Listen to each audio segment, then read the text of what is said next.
اعوذ باللہ من الشیطان الرجیم، بسم اللہ الرحمن الرحیم۔ یہ تھوڑا سا میں حکیم لقمان کے حوالے سے جو اس نے اپنے بیٹے کو نصیحتیں کی تھی وہ بتا رہی ہوں، اور یہ جو نصیحتیں ہیں دراصل ہر باپ کو اپنے بیٹوں کی تربیت اسی پوائنٹس کو سامنے رکھ کر کرنی چاہیے۔ اور یہ حکیم لقمان جو تھا عرب کا کوئی بہت ہی حکیم اور دانا شخص تھا نا، تو اس نے جو نصیحتیں کی ہیں وہ سورہ لقمان کے آیت نمبر 13 سے آتی ہیں۔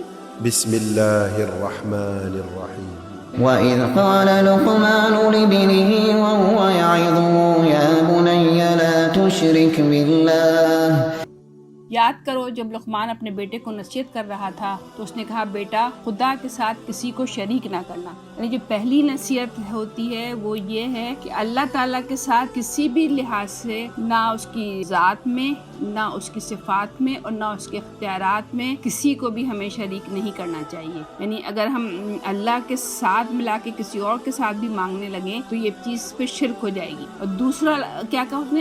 إِنَّ الشِّرْكَ لَظُلْمٌ عَظِيمٌ۔ حق یہ ہے کہ شرک تو بہت بڑا ظلم ہے۔ اس کو ظلم کیوں کہا گیا ہے؟ کیونکہ آپ کو ایک چیز عطا کرنے والا تو آپ اللہ ہے، لیکن آپ جو ہے تعریفیں کسی اور کی کریں، کسی اور ولی اللہ کی آپ تعریفیں کریں، جبکہ عطا کرنے والی شخصیت تو صرف اللہ تعالیٰ کی ہے۔ اور اگلی جو نصیحت کیا کی؟ وَوَصَّيْنَا الْإِنسَانَ بِوَالِدَيْهِ حَمَلَتْهُ أُمُّهُ وَهْنًا عَلَى وَهْنٍ وَفِصَالُهُ فِي عَامَيْنِ أَنِ اشْكُرْ لِي وَلِوَالِدَيْكَ إِلَيَّ الْمَصِيرُ۔ حقیقت یہ ہے کہ ہم نے انسان کو اپنے والدین کا حق پہچاننے کی خود تاکید کی ہے۔ اس کی ماں نے ضعف پر ضعف اٹھا کر اسے اپنے پیٹ میں رکھا اور 2 سال اس کا دودھ چھوٹنے میں لگے، اسی لیے ہم نے اس کو نصیحت کی کہ میرا شکر کر اور اپنے والدین کا شکر بجا لا، میری ہی طرف تجھے پلٹنا ہے۔ وَإِن جَاهَدَاكَ عَلَىٰ أَن تُشْرِكَ بِي مَا لَيْسَ لَكَ بِهِ عِلْمٌ فَلَا تُطِعْهُمَا۔ لیکن اگر وہ تجھ پر دباؤ ڈالیں کہ میرے ساتھ تو کسی ایسے کو شریک کرے جسے کہ تو نہیں جانتا، تو ان کی بات ہرگز نہ مان۔ یعنی یہ وہی والی بات آ گئی ہے، لا طاعت فی معصیۃ الخالق، یعنی اللہ کی نافرمانی میں کسی کی بھی اطاعت جائز نہیں ہے، چاہے کہ وہ انسان کے اپنے پیرنٹس ہی ہوں نا۔ وَصَاحِبْهُمَا فِي الدُّنْيَا مَعْرُوفًا۔ دنیا میں ان کے ساتھ نیک برتاؤ کرتا رہے، یعنی دنیاوی لحاظ سے آپ ان کے ساتھ اچھا سلوک کریں۔ وَاتَّبِعْ سَبِيلَ مَنْ أَنَابَ إِلَيَّ۔ مگر پیروی اس شخص کے راستے کی کر جس نے میری طرف رجوع کیا ہے۔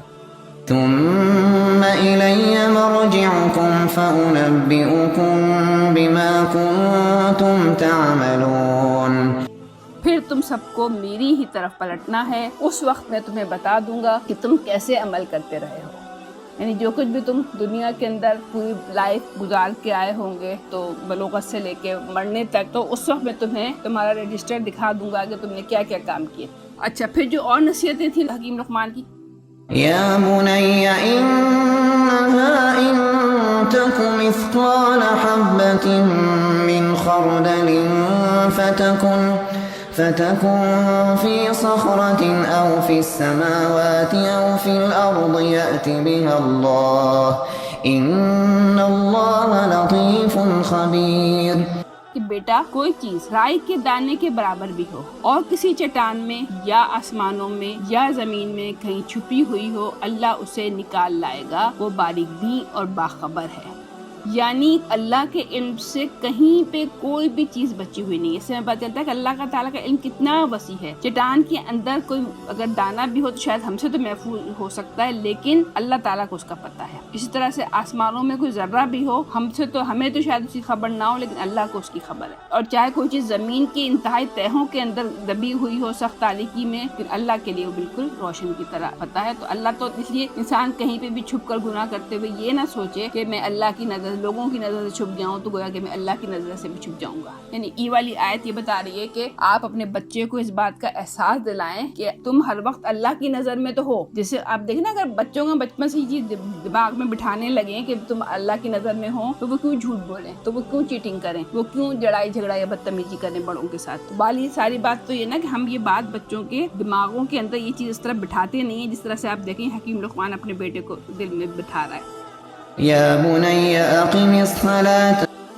بیٹا نماز قائم کر، یعنی آپ دیکھیں اس نے اپنے بیٹے سے صرف یہی نہیں کہا کہ نماز پڑھو، بلکہ یہ کہا کہ نماز قائم کرو، یعنی خود بھی پڑھو اور اپنے دوستوں کے ساتھ بھی مل کر پڑھو، یعنی کوئی ایسا سسٹم رائج کرو کہ نماز پڑھی جا رہی ہو۔ ابھی تو ہم دیکھتے ہیں نا بہت سے عین عصر کے ٹائم پہ ٹیوشن سینٹرز جاری ہوتے ہیں، چل رہے ہوتے ہیں، تو بچے بڑے آرام سے اپنی نماز اسکپ کر دیتے ہیں، حالانکہ نماز کا چھوڑنا کتنا بڑا گناہ ہے، یعنی ایک نماز کا چھوڑنا بھی کتنا بڑا گناہ ہے نا، کہ ہم کو صرف اس کو اس وجہ سے چھوڑ دیں کیونکہ ہمارا ٹیوشن کا ٹائم تھا، جبکہ ہم ایک مسلمان مملکت کے اندر رہتے ہیں، ہم وہاں پہ ٹائم لے کے نماز پڑھنے جا بھی سکتے ہیں، اپنے لیے کہہ کر ٹائم بھی مقرر کر سکتے ہیں نماز کے لیے۔ تو صرف نماز قائم کرنے کو کہہ رہا تھا ان کا حضرت لقمان اپنے بیٹے کو، اور دوسرا کیا حکم دے رہا ہے؟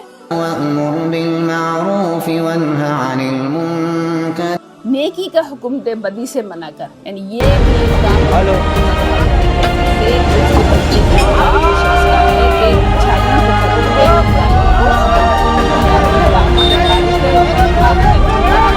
وَاصْبِرْ عَلَى مَا أَصَابَكَ، اور جو مصیبت بھی پڑے اس پر صبر کر۔ اس میں یہ اس طرف اشارہ ہے کہ جب کوئی بھی شخص نیکیوں کا حکم دینے لگتا ہے اور برائیوں سے منع کرتا ہے تو لوگ یقیناً اس کے پیچھے پڑ جاتے ہیں یا اس کو باتیں بھی سنا رہے ہوتے ہیں، تو ایسے وقت میں صبر کرنا بہت ضروری ہوتا ہے۔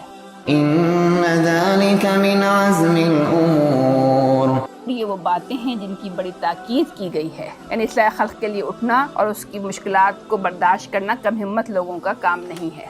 وَلَا تُصَعِّرْ خَدَّكَ لِلنَّاسِ وَلَا تَمْشِ فِي الْأَرْضِ مَرَحًا، لوگوں سے منہ پھیر کر بات نہ کر، نہ زمین میں اکڑ کر چل۔ إِنَّ اللَّهَ لَا يُحِبُّ كُلَّ مُخْتَالٍ فَخُورٍ، اللہ کسی خود پسند اور فخر جتانے والے شخص کو پسند نہیں کرتا۔ یعنی اب دیکھیں کہ ایک باپ اپنے بیٹے کو نصیحتیں کر سکتا ہے، آپ یہ نہیں کہ صرف یہ نصیحتیں ہی کی ہوں گی، بلکہ اس کے مطابق اس نے اپنے بیٹے کو اٹھایا بھی ہوگا نا۔ وَاقْصِدْ فِي مَشْيِكَ وَاغْضُضْ مِنْ صَوْتِكَ إِنَّ أَنكَرَ الْأَصْوَاتِ لَصَوْتُ الْحَمِيرِ، اپنی چال میں اعتدال اختیار کر اور اپنی آواز ذرا پس رکھ، سب آوازوں سے زیادہ بری آواز گدھوں کی آواز ہوتی ہے۔ تو ان نصیحتوں کو ہم خود بھی پڑھیں غور سے قرآن کے اندر، اور اس کے حساب سے اپنے بچوں کی تربیت کرنے کی کوشش کریں اور اپنی بھی تربیت کرنے کی کوشش کریں۔ صدق اللہ العظیم۔